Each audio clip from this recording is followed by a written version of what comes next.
ஆக்சுவலாக 2020 வந்துட்டு அப்துல் கலாம் வந்துட்டு இந்தியா வல்லரசாகும்னு அப்போ இருக்க யங்ஸ்டர்ஸ் சொன்னார். இப்போ இன்னுமே வல்லரசாகலை. ஏன் அப்படின்னு சொல்லிட்டு நீங்கள் நினைக்கிறீங்க? அப்படி இல்லைம்மா, ஒரு விஷயம் நான் நல்லா புரிஞ்சுக்கிட்டேன். லாஸ்ட்டு 10 வருஷமாக இந்த கிரேட் நரேந்திர மோடிஜி வந்ததுக்கப்புறம் இந்தியாவில் நிறைய மாற்றங்கள் வந்திருக்கு.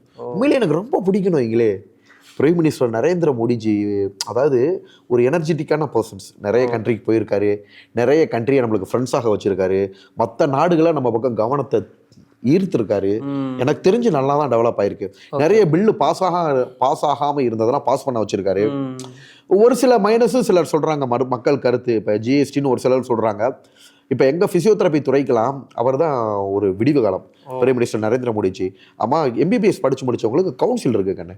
அதாவது படித்து முடிச்சுட்டு இப்போ அட்வொகேட்லாம் பார் கவுன்சில் பதிவு பண்ணுறாங்களே, அது மாதிரி எங்களுக்கெல்லாம் ஒரு சட்டத்திட்டமே கிடையாது. அமெரிக்காவில் இருக்குது, லண்டன் இருக்குது, நாடு ஃபுல்லாக இருக்குது. எங்களுக்கு இந்தியாவில் வந்து பிரைம் மினிஸ்டர் நரேந்திர மோடிஜினால தான் கொண்டு வரப்பட்டிருக்கு. ஸோ இது ஒரு முன்னேற்றம் தான். நம்ம ஒரு படித்த பட்டதாரிகள் இப்போ நாங்கள்லாம் முன்னேறி வந்தால் தானே பொதுமக்களுக்கு நல்லா இருக்கும். எங்களுக்கு வந்து கவுன்சிலே இல்லாமல் இருந்துச்சுன்னா, அரசில் பதிவு பண்ணாமல் இருந்தோம்னா, பிசியோதெரப்பினா யாருன்னு மக்களுக்கு தெரியாது. மற்ற டிபார்ட்மெண்ட்டில் உள்ளவங்களாம் எங்களை டாமினேட் பண்ண ட்ரை பண்ணுவாங்க.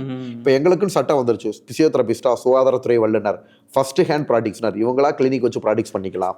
முதல்ல வந்து பிசியோதெரபிஸ்ட்னா யாருக்கும் தெரியாது, தப்பாக நினச்சிக்கிட்டு இருந்தாங்க. பிசியோதெரபிஸ்ட்னா இப்போ துணை மருத்துவம்.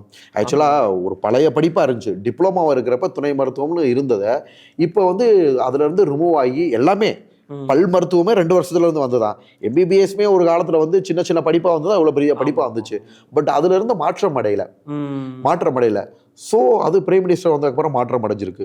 ஸோ அவரால் முடிஞ்ச வரைக்கும் ஓரளவு இந்த நாடு வந்து நல்ல விதமாக தான் போயிட்டு இருக்குமா. இப்போ லேட்டஸ்ட்டாக வந்து குடும்பத்துக்கு பிரதான் மந்திரி ஜான் ஆரோக்கிய யோஜனான்னு சொல்லிட்டு ஒவ்வொரு நபருக்கும் 5 லட்ச ரூபா ஸ்கீமு, இன்சூரன்ஸ் ஸ்கீமு. அதாவது பிரைவேட் ஹாஸ்பிட்டலே பண்ணிக்கலாம். இப்போ ஒருத்தர் கீழே விழுந்துருச்சு, அடிபட்டுருச்சு, அவருக்கு சர்ஜரி பண்ணணும் அப்படின்னா அப்போலோவில் போய் 5 லட்ச ரூபா முடிய லிமிட்டு. இதெல்லாம் ஒரு பெரிய விஷயம் இல்லையா? ஸோ இந்த மாதிரி நிறைய விஷயங்கள் நடந்துகிட்டு இருக்கு.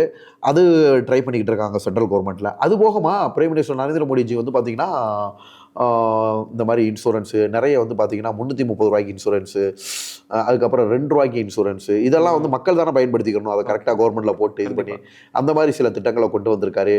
அது போக வந்து பார்த்தீங்கன்னா ஓரளவு மக்களுக்கு பயனடைகிற மாதிரி, இளைஞர்களுக்கு வேலைவாய்ப்பு உண்டாக்குற மாதிரி அந்த லோன்ஸ்லாம் நிறைய வந்து பண்ணி கொடுக்குறாங்க.